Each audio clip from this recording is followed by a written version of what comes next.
ომის დასრულება 100 დღეში. რა დავალებები გასცა დონალდ ტრამპმა. პირველი პრესკონფერენცია თეთრ სახლში. ჩვენ ვესაუბრებით ზელენსკის, ჩვენ ძალიან მალე ვაპირებთ საუბარს პრეზიდენტ პუტინთან. პუტინთან შეხვედრა, სი ძინპინის როლი და ტარიფების ზრდა ევროკავშირის, ჩინეთისა და კანადისთვის. ჩინეთი ბოროტად იყენებს საკუთარ შესაძლებლობებს. ჩვენ გვაქვს 350 მილიარდი დოლარის დეფიციტი ევროკავშირთან. ძალიან ცუდად გვექცევიან. ჯულიუს ბაიერი და ბიძინა ივანიშვილი. რა შეიცვალა ურთიერთობაში 29 აპრილის შემდეგ. უკვე მეორე ბანკი დადგა უდიდესი რეპუტაციული სიანის მიღების საფრთხის ქვეშ, მხოლოდ იმიტომ, რომ ვიღაცა სურს დასჯა ან დაშანტაჟება ბიძინა ივანიშვილის. შანტაჟი კლიენტის პირადი აქტივებით. ეს ერთ-ერთი ეპიზოდი იმ დიდი შეტევიდან საქართველოს მიმართ, რომელიც მომდინარეობს არაფორმალური გავლენებიდან, რასაც ამერიკის შეერთებული შტატების პრეზიდენტი Deep State-საც უწოდებს. რა გავლენა აქვს Deep State შვეიცარიის საბანკო სექტორზე? ორი ფრთა ევროპარლამენტში.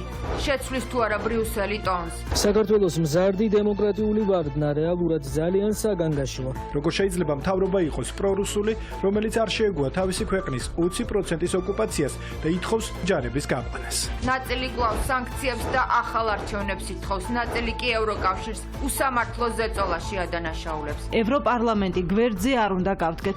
უნდა მოვითხოვოთ სანქციები. ევროკავშირი მუდამ ჩივის უცხოური ჩარევის შესახებ, მაშინ როდესაც უკვე თვეებია ერევა საქართველოს საქმეებში. სტრასბურგის მორიგი დებატები საქართველოზე. ეთერშია კურიერი 9 საათზე. ნათია ლაზაშვილთან და დავით კაკულიასთან ერთად. თქვენ უყურებთ კურიერს 9 საათზე. დღეს 22 იანვარია, გიყვებით დღის მთავარ თემებს და მოვლენებს საღამოშვიდობისა. პირველი განკარგულების შემდეგ პირველი პრესკონფერენცია ის რაც თავად თქვა. შეხვდება პუტინს, როდესაც პუტინი მოისურვებს, თუმცა არც დამატებით სანქციებს გამორიცხავს რუსეთის წინააღმდეგ. თვლის, რომ ომის დასრულებაში დიდი როლი ექნება სი ძინპინს, მაგრამ ამავე დროს ტარიფებს უზრდის ჩინეთს. თავის სპეცწარმომადგენელს გენერალ კელოგს ომის 100 დღეში დასრულებას ავალებს, თუმცა Wall Street Journal-ის ინფორმაციით ტრამპი ყველაფერს პირადად გააკონტროლებს. შეერთებული შტატების პრეზიდენტი ევროკავშირსაც აკრიტიკებს, თვლის, რომ ბრიუსელი საკმარისად არ ეხმარება უკრაინას და იყენებს ამერიკას. ჩვენ რა იდიოტები ვართ, კითხულობს დონალდ ტრამპი და აცხადებს, რომ ნატოს ყველა წევრის სამხედრო ხარჯი მშპ-ს 5% უნდა გახდეს. ევროკავშირს მხოლოდ სამხედრო ხარჯების გაზრდა არ მოუწევს. დონალდ ტრამპი სავაჭრო დეფიციტით უკმაყოფილოა და ევროპისთვის ტარიფების ზრდას აანონსებს. რამდენ პროცენტიანი გადასახადი დაუწესდება ევროკავშირის შეერთებული შტატების ახალ პრეზიდენტს პირველ პრესკონფერენციაზე არ უთქვამს, თუმცა ცნობილია ის ტარიფები, რომელსაც ტრამპი ჩინეთს, კანადას და მექსიკას უწესებს. 1 თებერვლიდან იმპორტის გადასახადი ჩინეთისთვის 10% იქნება, მეზობლებისთვის კი 25%. ამერიკის პრეზიდენტს უკვე უპასუხეს ევროპის ცენტრალური ბანკის საპასუხო ქმედებებზე ფიქრობს. გერმანიის კანცლერი ტრამპს ევროპის გამოწვევას უწოდებს. პეკინში კი აცხადებენ, რომ სავაჭრო ომში გამარჯვებულები არ არსებობენ.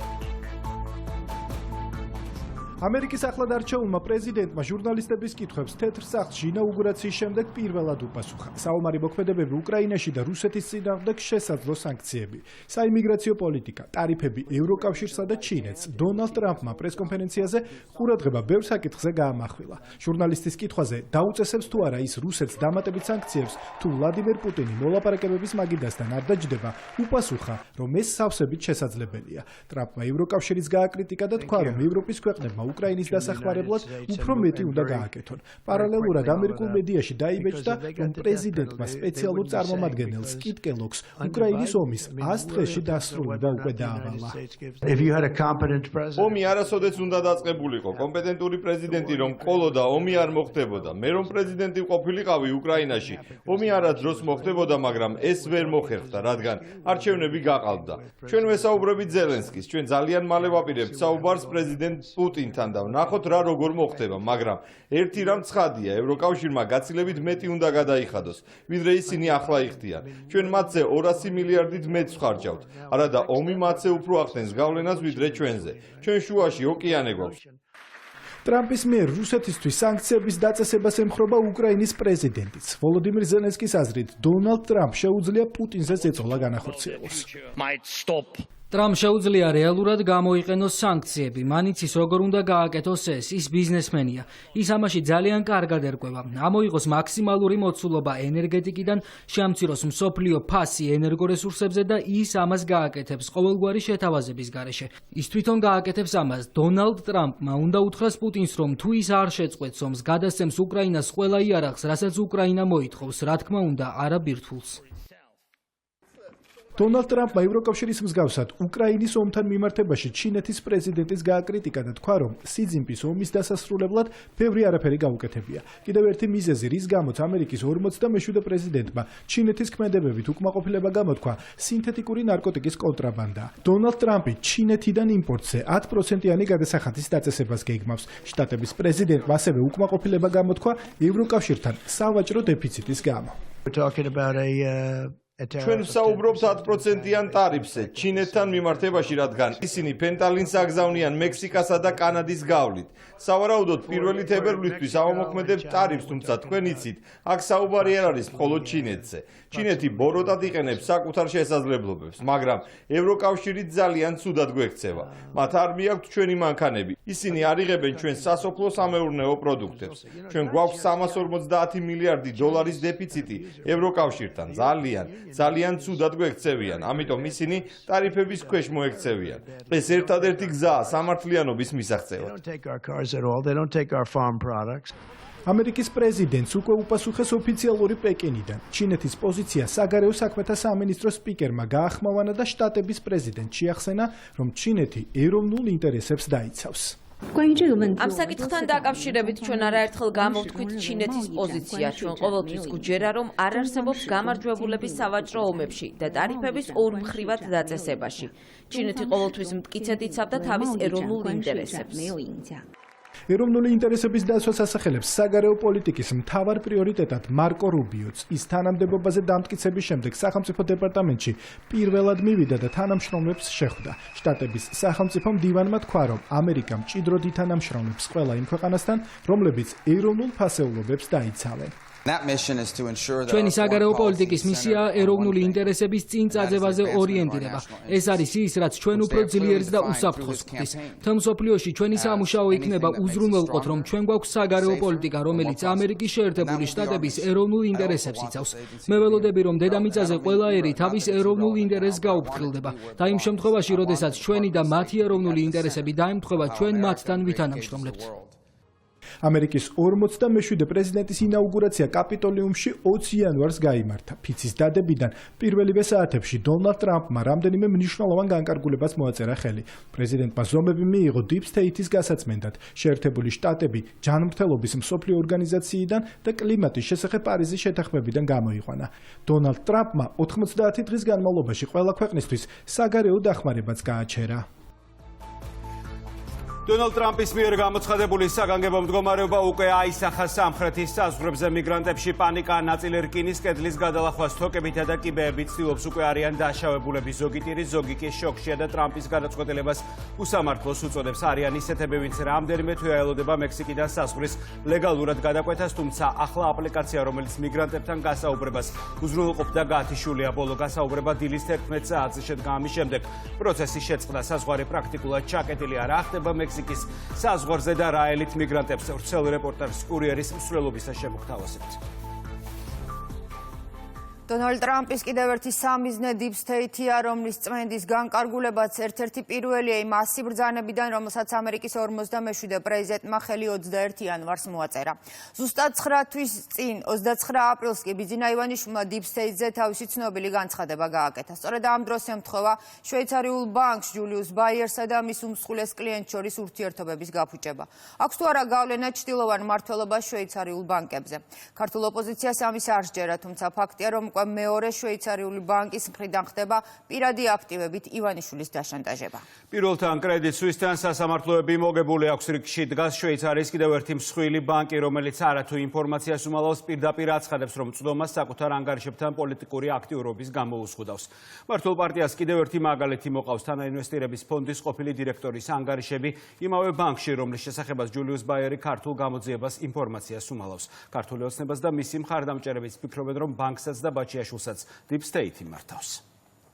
სოფლიოში ყველაზე ცნობილი ერთი ბანკი უკვე გააკოტრეს ამისთვის და მეორე ბანკის განადგურებაზე გადავიდნენ, ოღონდ ბიძინა ივანიშვილზე ზემოქმედება იყოს. მართველი გუნდი დარწმუნებულია, რომ ეგრეთ წოდებული Deep State ბიძინა ივანიშვილის დასაშანტაჟებლად ყველა შესაძლო გზას იყენებს. საუბარია მართველი პარტიის დამფუძნებლის ადვოკატების მიერ გავრცელებულ წერილზე, რომლის მიხედვითაც ირკვევა, რომ ჯულიუს ბაერის ჰეჯფონდები ივანიშვილის კუთვნილ საინვესტიციო აქტივებთან დაკავშირებით ბოლო 6 თვეა ინფორმაციას არ გასცემენ. შვეიცარიულმა ბანკმა მსხვილ კლიენტს ისიც განუცხადა, რომ ანგარიშები ეგრეთ წოდებულ ამერიკულ სანქციებს დაუქვემდებარა. ქართული ოცნების საპატიო თავმჯდომარის ინტერესების დამცველები გიორგი ბაჩიაშვილზეც საუბრობენ. თანაინვესტირების ფონდის ყოფილ დირექტორს, რომლის წინააღმდეგაც სისხლის სამართლის საქმეა აღძრული, ანგარიშები სწორედ ჯულიუს ბაერში აქვს. საქმეში დაზარალებული კი ბიძინა ივანიშვილია. ქართული საგამოძიებო უწყებების თხოვნის მიუხედავად, ბანკი ბაჩიაშვილზე ინფორმაციას მალავს. მართველ გუნდში ამბობენ, რომ ბრალდებული თბილისში აქციებისა და ოპოზიციის დამფინანსებელია. ბანკის მხრიდან მისი დაცვა კი ეგრეთ წოდებულ Deep State-თან კავშირებს ადასტურებს.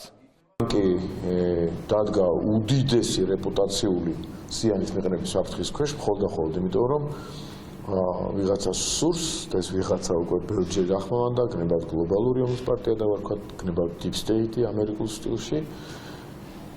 დასჯა ან დაშანტაჟება ბიძინა ივანიშვილის და წარმოედგინეთ რამხელა ინტერესი დგას ამის უკან. რამდენადაც ირონიულადაც არ უნდა ხმოვანდებოდეს ეს ამბავი, რომ მას ბრალი ედება ბიძინა ივანიშვილის ასეულობით მილიონის მოპარვაში და ამ ფულით როგორც ჩანს გადაწყვიტა ბიძინა ივანიშვილის წინააღმდეგ და ქართული ოცნების და საქართველოს წინააღმდეგ, რაც ყველაზე მნიშვნელოვანია ამ შემთხვევაში.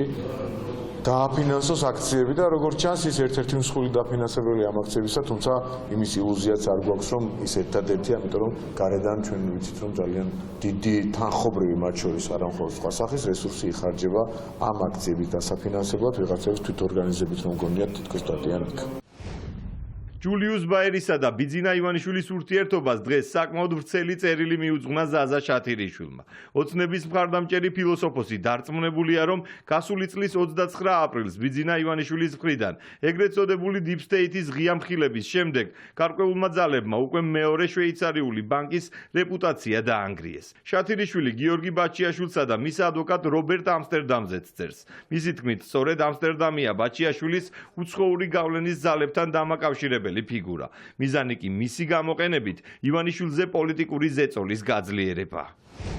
მკაფიოდ ჩანს, რომ სწორედ ამსტერდამმა აიძულა ბაჩიაშვილი პოლიტიკაში შემოსულიყო. ჯერ კიდევ მაშინ, როდესაც ბაჩიაშვილს არათუ პოლიტიკასთან არ ჰქონდა შეხება, არამედ ერთი განცხადებაც კი არ ჰქონდა გაკეთებული საკუთარი სისხლის სამართლის საქმეებზე. რობერტ ამსტერდამი უმტკიცებდა საზოგადოებას, რომ ეს პროცესი იყო პოლიტიკური დევნა, რამე თუ ბაჩიაშვილი მონაწილეობდა ქართულ პოლიტიკაში. ზოგადად ეს ხელწერა, რაც ამსტერდამმა ბაჩიაშვილის кейსით აჩვენა, არის კლასიკური მაგალითი იმისა, თუ როგორ მოქმედებს გლობალური ომის პარტია Deep State, საკუთარი ჯაშუშური ქსელის მეშვეობით. ამ შემთხვევაში მათი დაქვემდებარებული ჯაშუში ბაჩიაშვილი აიძულეს შემოსულიყო პოლიტიკაში და ებრძოლა ბიძინა ივანიშვილის და საკუთარი ქვეყნის წინააღმდეგ. მარტივი მისახვედრია, რომ ბაჩიაშვილს ამ პროცესების წარმმართველი ძალები ბიძინა ივანიშვილის და საქართველოს წინააღმდეგ იყენებენ. შვეიცარიული ბანკის მიერ ანალიტიკური ინფორმაციის კლიენტისთვის დამალვას ეგრეთ წოდებულ ამერიკულ სანქციებს უკავშირებენ ოპოზიციაში. ოპონენტები პოლიტიკურ შანტაჟს გამორიცხავენ და იმასაც ამბობენ, რომ შესაძლოა გაურკვევლობა მხოლოდ კომერციული ხასიათის იყოს. არ შეიძლება საერთოდ პოლიტიკური შანტაჟი ეწოდოს ბანკის კონკრეტულ პოლიტიკას, რადგან ივანიშვილი არის სანქცირებული, შესაძლებელია, რომ ჰქონდეს კონკრეტულ შვეიცარიულ ბანკს პრობლემა ივანიშვილთან, ხოლო სიმართლე რა და როგორი შეიძლება იყოს, შეიძლება გაირკვეს სასამართლოში. დასავლელი პარტნიორები, ვინც დემოკრატიის დასაცავად ყოველთვის იდგნენ და იდგებიან, აწესებენ სანქციებს და ივანიშვილს ჰქონდა შანსი, რომ ამ პრობლემებში არ გახვეულიყო, მაგრამ მან თავად აირჩია ეს გზა, ექნება მას პრობლემები და კიდევ უფრო დიდი პრობლემები შეექმნა მის ფინანსებს. ბიძინა ივანიშვილის დასჯას ცდილობენ იმისთვის, რომ მან ეროვნული ინტერესები პირადზე მაღლა დააყენა. ასეთია საპარლამენტო უმრავლესობის პოზიცია. კანონმდებლების თქმით, კრედიტ სვისის მსგავსად ჯულიუს ბაერის საქმეშიც ეგრეთ წოდებული Deep State-ის გავლენები იკვეთება. პოლიტიკოსების მტკიცებით, ქართული ოცნების საპატიო თავმჯდომარის წინააღმდეგ ბაჩიაშვილისა და ქართული ოპოზიციის საერთო მფარველები მოქმედებენ, რაც მათი პოზიციებითაც დასტურდება. იწყება მთელი ის შეტევა, უფრო მასშტაბური შეტევა, ასე ვთქვათ, იმ ადამიანებისადმი და იმ სახელმწიფო ინსტიტუტებისადმი, რომლებიც ამ ქვეყანაში წარმოადგენენ მშვიდობის გარანტს და სტაბილურობის გარანტს და მათ შორის, რა თქმა უნდა, სათავეში არის ბატონო ბიძინა ივანიშვილი. ამიტომ ჩვენთვის ეს არც ახალია და არც რაიმე მოულოდნელია ამ მიმართულებით, უბრალოდ ამას აღვნიშნავთ, ვაცნობთ ხოლმე საზოგადოებას იმისთვის, რომ დავანახოთ თუ რაოდენ უსამართლო დამოკიდებულებასთან გვაქვს საქმე. ეს იქნებოდა შეზღუდული კომერციული კომპანიისა და კერძო პირის ურთიერთობებზე, რომ არა მეორე საკითხი, რომელიც უკავშირდება ამავე ბანკში ბაჩიაშვილის ანგარიშებს, რომელსაც როგორც ჩანს, ძალიან ბევრი რამე აქვს დასამალი და სწორედ ამიტომაც ბანკი გარკვეული ძალების დავალებით ერთის მხრივ პრობლემებს უქმნის ბიძინა ივანიშვილს და მეორე მხრივ ეხმარება ბაჩიაშვილს სიმართლის დამალვაში. ჯულიუს ბაერი სავარაუდოდ მეორე შვეიცარიული ბანკი იქნება, რომელსაც ბიძინა ივანიშვილთან სამართლებრივი დავა მოუწევს. ივანიშვილმა კრედიტ სუის, ბერმუდასა და სინგაპურის სასამართლოებში ყველა დავა უკვე მოუგო.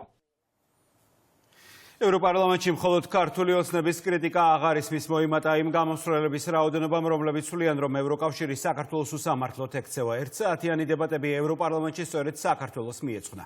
27 გამოსვლელი და 2-ად გაყოფილი აზრი. პროგრესირებადი დემოკრატიული დაღმასვლა ამ შინაარსის განცხადებები ისმოდა ქართული ოცნების ცნობილი კრიტიკოსების მხრიდან, რომლებიც კვლავ ითხოვენ სააკაშვილის გათავისუფლებას, ახალ სანქციებს და საქართველოში ახალი არჩევნების დანიშვნას. ოპონენტები ამ დეპუტატებს ევროპარლამენტის დარბაზშივე გამოუჩნდნენ. მათი ნაწილი ფიქრობს, რომ ევროკავშირი საქართველოს საქმეებში უხეშად ერევა. ნაწილი კი აცხადებს, რომ რუსული ოკუპაციის პირობებში ქვეყანა, რომელიც სუვერენიტეტისთვის იბრძვის ბრიუსელსა და სტრასბურგს დახმარების ნაცვლად მუდმივი ზეწოლის პირობებში ჰყავს. საქართველო არავის კოლონია არ იქნება. საქართველო არ უნდა გახდეს მეორე უკრაინა. თბილისთან კარგი ურთიერთობები გვჭირდება. ამ განცხადებებს ის ევროდეპუტატები აკეთებენ, რომელიც ევროპაში ახალ მიმართულებას წარმოადგენენ და თავადვე აკრიტიკებენ ევროკავშირის ძველ პოლიტიკას. საქართველოს მზარდი დემოკრატიული ვარდნა რეალურად ძალიან საგანგაშოა. დებატები საქართველოს შესახებ ევროკომისარმა ამ პათოსით გახსნა, თუმცა სხდომაზე მოვლენები სხვაგვარად წარიმართა. დარბაზში საქართველოში მიმდინარე პროცესებსა და ქართული ოცნების პოლიტიკაზე ერთმანეთისგან რადიკალურად განსხვავებული მოსაზრებები ისმოდა. მათ შორის საპროტესტო აქციებისა და არჩევნების შესახებ. ევროპარლამენტში განხილვის თემა იყო ისევ უცხოური გავლენის გამჭვირვალობისა და LGBT პროპაგანდის წინააღმდეგ კანონებიც.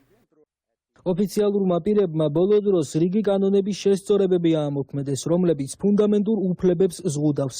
მსგავსი ქმედებები არ შეესაბამება ევროკავშირის კანდიდატის სტატუსის მქონე ქვეყანას. ევროკავშირი სოლიდარობას უცხადებს ქართულ ხალხს და მოვუწოდებთ ოფიციალურ პირებს სწრაფი ქმედება განახორციელონ, რათა დაძაბულობა განმუხტონ. უსამართლოდ დაპატიმრებულები უნდა გაათავისუფლონ და უნდა გამოიძიონ ძალადობის ფაქტები. ევროკავშირი მუდამ ჩივის უცხოური ჩარევის შესახებ, მაშინ როდესაც უკვე თვეებია ერევა საქართველოს საქმეებში. ემუქრება მას სანქციებით და მხარს უჭერს გადატრიალებას თბილისში, რომელიც გვახსენებს მაიდანს უკრაინაში. ევროკავშირი ამას აკეთებს, რადგან საქართველოში გაიმარჯვეს იმ პოლიტიკურმა ძალებმა, რომლებიც ბრიუსელის დღის წესრიგს არ იზიარებენ.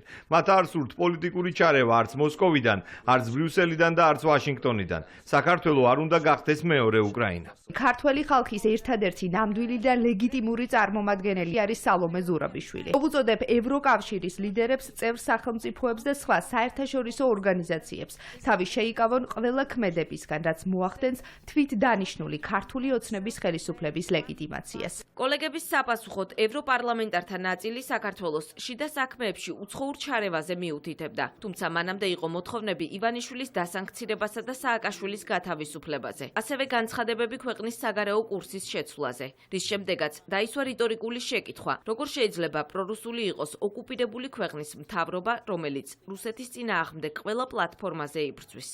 ყველაზე აბსურდული ბრალდებები არის ის, რომ საქართველოს ხელისუფლება არის პრორუსული. როგორ შეიძლება მთავრობა იყოს პრორუსული, რომელიც არ შეეგუა ტერიტორიების 20%-ის ოკუპაციას, რომელიც ითხოვს რუსების გაყვანას და რომელიც იბრძვის საქართველოს ტერიტორიული მთლიანობის აღსადგენად. ევროკავშირს არ შეუძლია უსაფრთხოების გარანტიების შეთავაზება. რუსული ჯარი თბილისში შეიძლება 3 დღეში იყოს და შეგახსენებთ, რომ ევროკავშირი მრავალი წლის განმავლობაში მეგობრულად თანამშრომლობდა რუსეთთან, მიუხედავად საქართველოს ტერიტორიის დიდი ხნის ოკუპაციისა.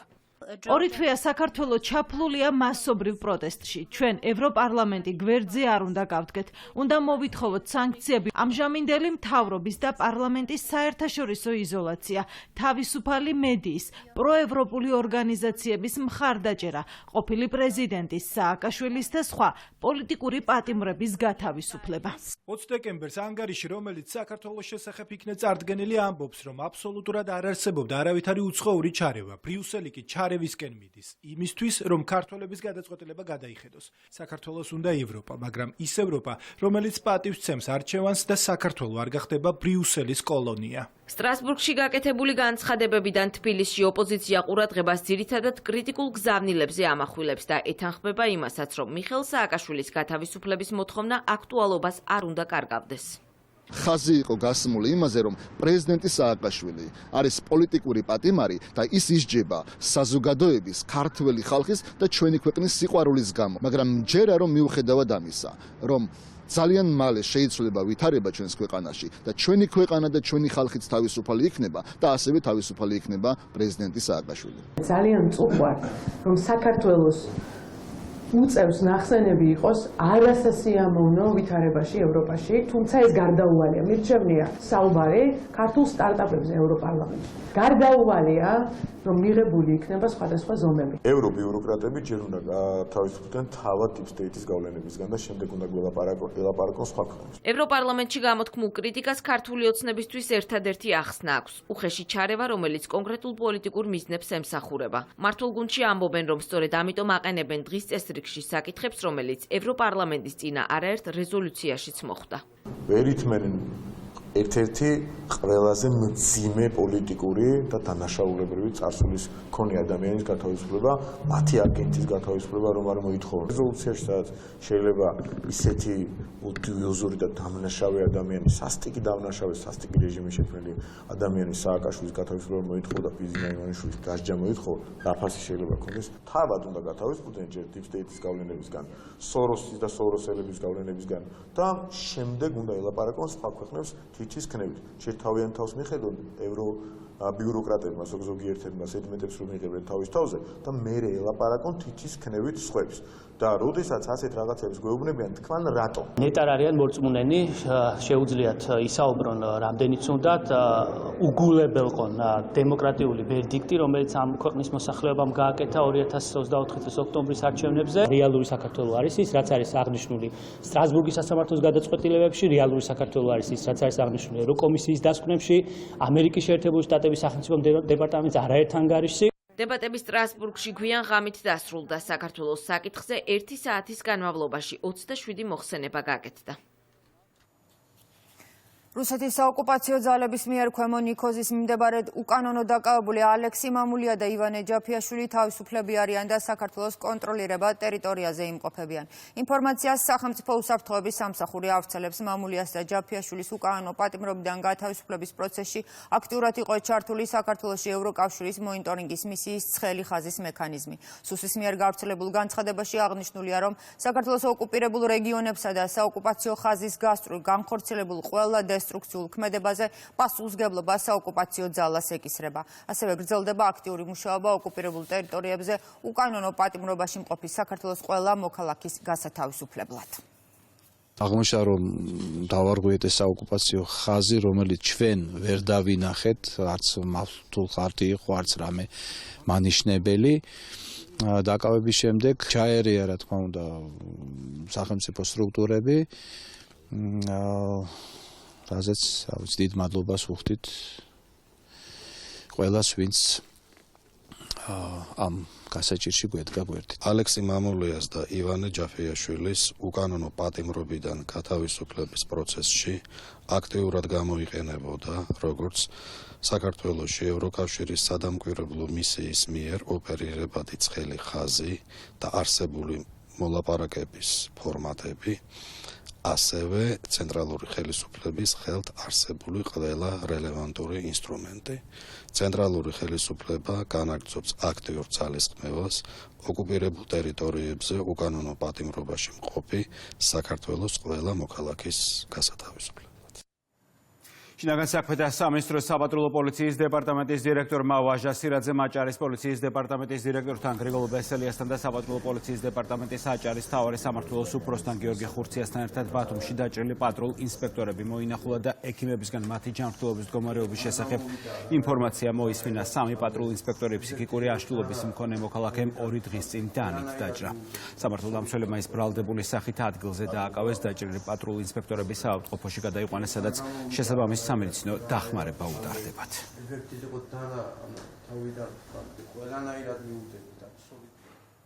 თურქეთის სამთო კურორტზე ხანძრის შედეგად დაღუპულთა რაოდენობა 76-მდე გაიზარდა, მათგან 2 ბავშვია. ქვეყანაში გლოვაა, გამოცხადებული ტრაგედიის გამომწვევი მიზეზი კი ამ დრომდე უცნობია.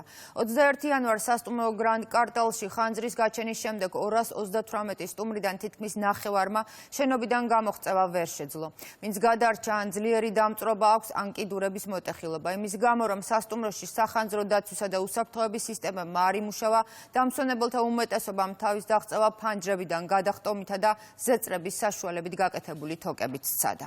თურქეთში პოპულარული კურორტის კარტალკიას სასტუმროში მომხდარი ხანძრის გამო, რომელმაც ათობით ადამიანის სიცოცხლე იფსხვრპლა, დაკავებულია 9 პირი, მათ შორის სასტუმროს მფლობელი გამომძიებლებზე დაყრდნობით თურქული მედია საუბრობს იმაზე, რომ ცეცხლის სასტუმროს მე-12 სართულზე რესტორანში გაჩნდა, რის შემდეგაც მთელ შენობას მოედო. ძლიერი ყინვის გამო კი მეხანძრეებს ადგილამდე მისასვლელად 1 საათი დაჭირდათ. კარტალკიაში სამაშველო ოპერაცია ამ დრომდე მიმდინარეობს. თურქული მედია არ გამორიცხავს, რომ ნანგრევში მეხანძრეებმა გარდაცვლილები კიდევ იპოვონ. 76 დაღუპული და 51 დაშავებული 12 სართულიანი შენობა, სადაც ცეცხლი რესტორნის ტერიტორიაზე ღამის საათებში გაჩნდა, თითქმის სრულად დამწვარია. ცნობილი გახდა, რომ ამ დროს შენობაში 234 სტუმარი იმყოფებოდა.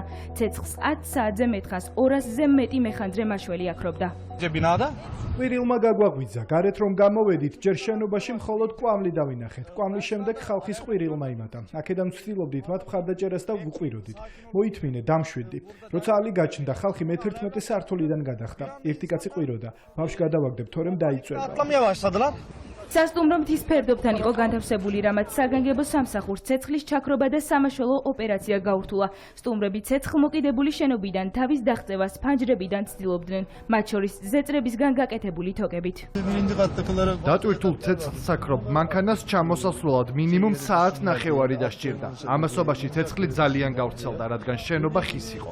ხალხმა პანიკურად დაიწყო ხტუნვა, უძლურები ვიყავით. გადარჩენა სასტუმროდან გადმომხტარი მოქალაქეების მხოლოდ ნაწილმა შეძლო. დაღუპულებს მიმდებარე ტერიტორიაზე მაშველები ამ დრომდე ეძებენ. ტრაგედიის ადგილზე იმყოფებოდა თურქეთის შინაგან საქმეთა მინისტრი, რომელმაც დაღუპული ოჯახის წევრებს მიუსამძიმრა და ობიექტური გამოძიების პირობა მისცა. ძვირფასო მეგობრებო, გული გვეწვის, ჩვენი ტკივილის აღწერა შეუძლებელია. სამწუხაროდ დაღუპულთა რიცხვი 76-ია. მომხდარის გამო მთავარმა პროკურატურამ 9 ადამიანი დააკავა. სამთო სათხილამურო კურორტზე დატრიალებული ტრაგედიის გამო 22 იანვარი თურქეთის პრეზიდენტმა რეჯეფ თაიპ ერდოღანმა გლოვის დღედ გამოაცხადა. ამავე განცხადებაში ქვეყნის ლიდერმა მკაფიოდ განაცხადა, რომ სახელმწიფო ყველა პირს დასჯის, რომელიც ტრაგედიაზეა პასუხისმგებელი. ჩვენ ვიცით, რომ ჩვენი მოქალაქეები, რომლებმაც ახლობლები დაკარგეს, ღრმა მწუხარებას და ტკივილს განიცდიან. ჩვენი დაძმების ტკივილის შესამსუბუქებლად გლოვის დღე გამოვაცხადეთ. ტრაგედიის ადგილას მეხანძრე მაშველები ამ დრომდე მუშაობენ. დაკავებულია 5-ზე მეტი პირი, მათ შორის სასტუმროს მეპატრონე. ცეცხლის გაჩენის ერთ-ერთ მიზეზად სახანძრო და უსაფრთხოების გაუმართავობა სახელდება. დარჩით მექსიკაში შეერთებული შტატების 47 პრეზიდენტი ერთ-ერთი მთავარი საარჩევნო დაპირების შესრულება შეუდგა. დონალდ ტრამპის ადმინისტრაციამ თეთრ სახლში დაბრუნებისთანავე გაუქმა საბაჟოსა და საზღვრის დაცვის აპლიკაცია, რომელიც საშუალებას აძლევდა მილიონობით ადამიანს ამერიკაში ლეგალურად შესულიყო და ემუშავა. შედეგად მომდევნო 4 თვის განმავლობაში შეერთებული შტატების სამხრეთ საზღვარს ვერ გადაკვეთს თავშესაფრის ვერც ერთი მაძიებელი. ტრამპის ადმინისტრაციამ სოციალურ სააგენტოებს უკვე მისცა ახალი მითითება, რომლის თანახმად საიმიგრაციო ციხის ნაცვლად არალეგალებს დაუყოვნებლივ გააძევებენ შტატებიდან. სახიფათო ბოლო გაბრძოლებაში ერთებული შტატების სამხრეთ საზღვრებზე ერთ მხარეს სასოწარკვეთილი მიგრანტების რიგია, მეორე მხარეს კი პოლიციისა და ჯარის დამატებითი ძალებია მობილიზებული. პანიკა მატულობს ამერიკის შეერთებულ შტატებში მოხვედრის მსურველთა ნაწილი ტირის, ნაწილი შოქშია, ნაწილი კი რკინის ბარიერების გადალახვას ყველანაირი ხერხით ცდილობს.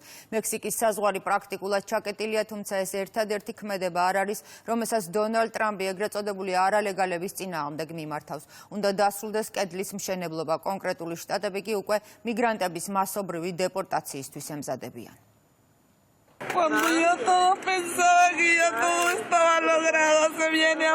მიდია მონტენეგრო ვენესუელელია, რომელიც მექსიკიდან ამერიკის შეერთებულ შტატებში გადასვლას და თავშესაფრის მოთხოვნას აპირებდა. საზღვრის მიმდებარე ქალაქ ტიხუანაში მან სატელეფონო შეტყობინება მიიღო, რომ შეერთებული შტატების თავშესაფრის მომთხოვნთა მიღების პუნქტი დაიხურა და სასაზღვრო სამსახურთან დანიშნული შეხვედრა გაუქმებულია. ახლა არავინ იცის წინ რა გველის. ამერიკაში შესასვლელად აქ 4 თვე ვიცდიდი. ახლა თითქოს ჰაერში ვარ გამოკიდებული. ამერიკა-მექსიკის საზღვარზე ასობით მიგრანტი ხშირად თვეების განმავლობაში სასაზღვრო სამსახურთან გასაუბრებას ელოდა, რათა შეერთებული შტატების საზღვარი კანონიერად გადაეკვეთა. მას შემდეგ, რაც დონალდ ტრამპი საკუთარი მოვალეობის შესრულებას შეუდგა, საზღვარზე საიმიგრაციო სამსახურმა ცენტრები დახურა.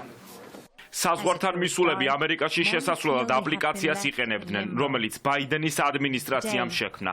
ეს ონლაინ ლატარეის სისტემა იყო, რომელიც მათ საშუალებას აძლევდა ამერიკის შეერთებულ შტატებში გასაუბრების მეშვეობით ლეგალურად გადაეკვეთათ საზღვარი და ადგილზე დასაქმების უფლებაც მოეპოვებინათ. 2023 წლის იანვრიდან შეერთებულ შტატებში ამ აპლიკაციის გამოყენებით მილიონამდე მიგრანტი შევიდა. ტრამპის ინაუგურაციის შემდეგ აპლიკაცია რამდენიმე წუთში გაითიშა და საზღვართან მყოფი ადამიანები რთულ მდგომარეობაში აღმოჩნდნენ. ჩემი გეგმაა დაველოდო მობილური აპლიკაციის ამუშავებას, იმისთვის რომ ქვეყანაში შესვლა ლეგალურად შევძლო. არ მინდა არალეგალურად წასვლა, იმიტომ რომ ეს მართებულად არ მიმაჩნია. არსებობს რიგი იურიდიული პროცედურები, რომელიც უნდა დავიცვათ. მანამდე ვეცდები სამსახური მექსიკაში ვიპოვო, რომ საკვები მქონდეს. ჩვენ მხოლოდ იმათთვის ვითხოვთ შესვლის შესაძლებლობას, ვისაც გასაუბრება უკვე ჰქონდა დანიშნული. ჩვენ ტრანზიტის ნებართვა უნდა გქონდეს, რათა ბრძოლა საზღვრის მეორე მხრიდან გავაგრძელოთ. ეს რთული მოგზაურობაა. ჩვენ ჯუნგლების გავლა მოგვიწია, გაგვძარცვეს, ძალიან ბევრი გამოვიარეთ, რომ აქამდე მოვსულიყავით. ჩემი აზრით, ეს უსამართლობაა. აპლიკაციით დანიშნული გასაუბრება გაგვიუქმეს. ბილეთებიც კი ნაყიდი გქონდა, ბავშვებთან ერთად ვართ. ეს გადაწყვეტილება ტრამპმა მიიღო. მან არ უნდა გაუშვას უკან ადამიანები, ვისაც უკვე ჰქონდა გასაუბრება დანიშნული. საპრეზიდენტო ფიცის დადების შემდეგ დონალდ ტრამპმა ამერიკის შეერთებული შტატების სამხრეთ საზღვარზე საგანგებო მდგომარეობა უკანონო მიგრაციის აღკვეთის მიზნით გამოაცხადა. თქვა, რომ ამერიკის ისტორიაში ყველაზე მასშტაბური დეპორტაციის პროცესი იწყებს. სააგენტოებს დაავალა უარყონ ამერიკის შეერთებულ შტატებში დაბადებული ბავშვების მოქალაქეობა. თუ კი ერთ-ერთი მშობელი მაინც არ არის ამერიკის მოქალაქე, ან ერთ-ერთს მაინც არ აქვს კანონიერად მუდმივად ცხოვრების უფლება, იგივე მწვანე ბარათი. კომპიუტერული ქსელი და სისტემები, გრაფიკული დიზაინი, სასტუმრო და სარესტორნო საქმე ამ და სხვა პროფესიების შესწავლა წელს უკვე ქვეყნის მასშტაბით 50-ზე მეტ სკოლაში იქნება შესაძლებელი. მოთხოვნიდან გამომდინარე იზრდება იმ სკოლების რაოდენობა, სადაც მოსწავლეები ინტეგრირებულ პროფესიულ სწავლებას გაევლიან. განათლების სამინისტროს პროგრამაში მე-11 და მე-12 კლასელები არიან ჩართული. შედეგად სკოლის დასრულების შემდეგ ატესტატის გარდა პროფესიულ დიპლომსაც მიიღებენ. შესაძლოა მომეცა მოკლედ რომ გავყოლოდი იმ პროფესიას, რაც ბავშვობიდან მინდოდა. ნინი საღირაშვილი თბილისის 54 საჯარო სკოლის მე-11 კლასის მოსწავლეა. სკოლის დასრულებამდე 2 წლით ადრე ზუსტად იცის თუ რა იქნება მისი მომავალი პროფესია. ხატვა ბავშვობიდან უყვარდა, ამიტომ არჩევანი გრაფიკულ დიზაინზე შეაჩერა. ინტეგრირებულ პროფესიულ პროგრამაშიც ჩაერთო და ახლა სკოლის საგნებთან ერთად მომავალ პროფესიასაც ეუფლება. სკოლის საგნებს ძალიან საფუძვლიანად გავდივართ თითოეულ საგანს. ხოლო რაც შეეხება პროფესიულ საგნებს, თითქმის ყოველ დღე გვაქვს გაკვეთილები, რა თქმა უნდა დაყოფილი არის ჩვენთან საგნები მოდულებად და ეხლა უშუალოდ ვსწავლობთ სამ განხრას, მოკლედ ილუსტრატორს, Corels და Photoshop-ს. როდესაც სკოლას დავამთავრებთ, აუცილებლად დავიწყე პირადად მე ამ პროფესიით მუშაობას. კომპიუტერული ქსელი და სისტემები, ბაღის და გრაფიკული დიზაინი, სასტუმრო და სარესტორნო საქმე. ინტეგრირებული პროფესიული პროგრამა შერჩეული სკოლების მოსწავლეებს 6 პროფესიულ კვალიფიკაციას თავაზობს. ამ დროისთვის პროგრამაში, რომელიც 2024 წელს დაიწყო, 300-ზე მეტი მოზარდია ჩართული. ახალგაზრდები არიან მოტივირებული და ჩართული დიდი ინტერესით და ეს ძალიან ბევრს ნიშნავს. იცით, მათ იპოვეს თავის თავი, ის რაც აინტერესებდათ, იმითი არიან დაკავებული და საგანმანათლებლო სერვისი შემიძლია ვთქვა, რომ აი მაღალ დონეზე მიმდინარეობს. ორი ძირითადი მიმართულება, ეს არის პროფესიული გრაფიკული დიზაინის მიმართულები და აქ გვყავს მოწვეული სპეციალისტები, ლექტორები და საგნობრივი მიმართულება, აქ დაკავებულები არიან ამ მიმართულებაში ჩართული არიან ჩვენი სკოლის პედაგოგები. ზოგადთან ერთად პროფესიული განათლების მიღების ალტერნატიული შესაძლებლობა საქართველოს მასშტაბით ამ დროისთვის 20 სხვადასხვა სკოლაშია შესაძლებელი. განათლების სამინისტროში ამბობენ, რომ რაოდენობა უახლოეს მომავალში 50-ს გადააჭარბებს. მინისტრის განცხადებით, სკოლებთან ერთად გაიზრდება პროფესიული საგნების რაოდენობაც. ჩვენ რეგიონების მიხედვით სხვადასხვა პროფესიები შეგვაქვს სკოლებში, იქიდან გამომდინარე, თუ რა საჭიროებებია და რა პროგრამებზეა მოთხოვნა ამ თუ იმ რეგიონში. აქედან გამომდინარე ჩვენ შევიტანთ სხვადასხვა პროგრამებს კვლავ, თუმცა თანამედროვე სამყაროს და მისი გამოწვევებიდან გამომდინარე ტექნოლოგიები და ICT იქნება კვლავ ერთ-ერთი პრიორიტეტული მიმართულება. იქიდან გამომდინარე, რომ ამ პროფესიებზე არის ძალიან რომელსაც ჩვენ შევიტანეთ სკოლებში, როგორც ეს პროგრამები არის ძალიან კარგი ანაზღაურება, მათ შეუძლიათ თვითონ დააფინანსონ კიდეც თავისი მომდევნო სწავლის საფეხური და აძლევს, ესე ვთქვათ, ამ ახალგაზრდებს ძალიან კარგ დამოუკიდებლობას და არჩევის საშუალებას.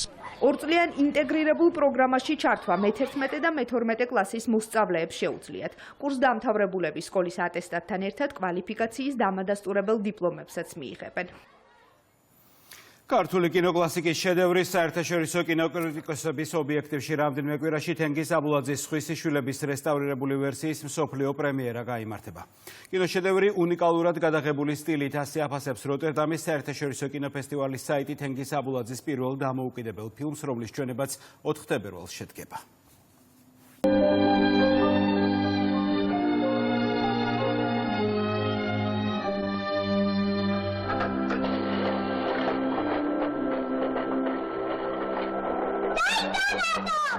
საბჭოთა გაზეთის ფურცლებზე აღმოჩენილი რეალური ამბავი ქართული კინოშედევრის საპატიო ტიტულს თითქმის 1 საუკუნეა იკავებს.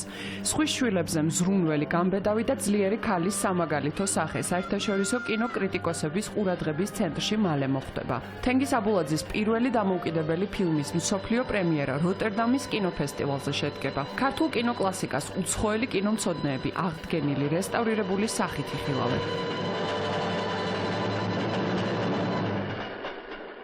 კინოკლასიკის საერთაშორისო მაყურებლამდე მიტანის იდეა ვენეციის კინოფესტივალზე გაჩნდა. უცხოელმა კინოკრიტიკოსებმა არჩევანი სწორედ თენგიზ აბულაძის სხვის შვილებზე შეაჩერეს. გავლენიან კინოფესტივალზე ფილმის ჩვენება 4 თებერვალს გაიმართება. ფაქტიურად ეს არის მისი ამ პერიოდში მსოფლიო პრემიერა. ეს ფილმი არ იყო ესე გასული უცხოეთში და მე ვფიქრობ, რომ ერთ-ერთი მნიშვნელოვანი ფილმია. ეს მოხდა ვენეციის კინოფესტივალზე კინობაზრობის ფარგლებში. შევხვდით როტერდამის კინოფესტივალის პროგრამერს. მათი მხრიდან შეირჩა აბულაძის ეს ნამუშევარი. თენგიზ აბულაძის სხვისი შვილები გასულ წელს რეჟისორის 100 წლის თავისადმი მიძღვნილი ღონისძიების ფარგლებში რესტავრირდა. ეროვნულმა კინოარქივმა სხვა ფილმებიც აღადგინა, თუმცა როტერდამის კინოფესტივალისთვის ყველაზე შთამბეჭდავი დეიდა ნატოს პერსონაჟი აღმოჩნდა. ქართული მაყურებელი ყოველთვის დიდ სიამოვნებას იღებს, როცა ეკრანზე ხედავს აღდგენილ ვერსიებს. ეს 10 წლეულებია ეს ფილმები, თქვათ, არ გარესტავრირებულა. უკვე წლებია ჩვენ ეროვნული არქივი კინოცენტრიც სხვადასხვა ფესტივალზე, სხვადასხვა ევროპულ თუ ამერიკულ ქვეყანაში ვაგზავნით ჩვენს ფილმებს. ეს ფილმები აგრძელებს, ასე ვთქვათ, მეორე სიცოცხლეს. უნიკალური სტილით გადაღებული შედევრი, რომელიც ხელახალი აღმოჩენისთვის არის მზად. როტერდამის კინოფესტივალის ოფიციალურ საიტზე აბულაძის ფილმის ასეთ მიმოხილვებს ხვდებით. კინომცოდნეების შეფასებით, ევროპელი მაყურებელი ამ ფილმით ქართულ კინოს ახლიდან გაიცნობს. ჩვენი ფილმის რეტროსპექტივის, მისი წარდგენის, მისი აღდგენის და მისი თავიდან ახალი სიცოცხლით ჩვენების აი ეს პრეცედენტი უდაოდ ძალიან მნიშვნელოვანია, ძალიან საინტერესოა და ერთი ნაბიჯია, ერთი მნიშვნელოვანი აგურია იმ გზაზე, რომელსაც შეუძლია აჩვენოს დასავლეთის მაყურებელს, რა კულტურის მატარებელია ქართული კინო, როგორი საინტერესო ქვეტექსტის მატარებელია ქართული კინო. კომენტატორმა თქვა, დათაძია სახალიცული სիմპათიურია, ძალიან სიმპათიური? ვინა სიმპათიური? როტერდამის საერთაშორისო კინოფესტივალი 30 იანვარს დაიწყება და 9 თებერვლამდე გაგრძელდება. 70-იან წლებში გადაღებულ ქართულ კინოკლასიკას კი მაყურებელი 4 და 7 თებერვალს ნახავს. რას დაეხედებით? რას დაწალეთ ქუჩი? და ჩქარა სახში. ჩქარა.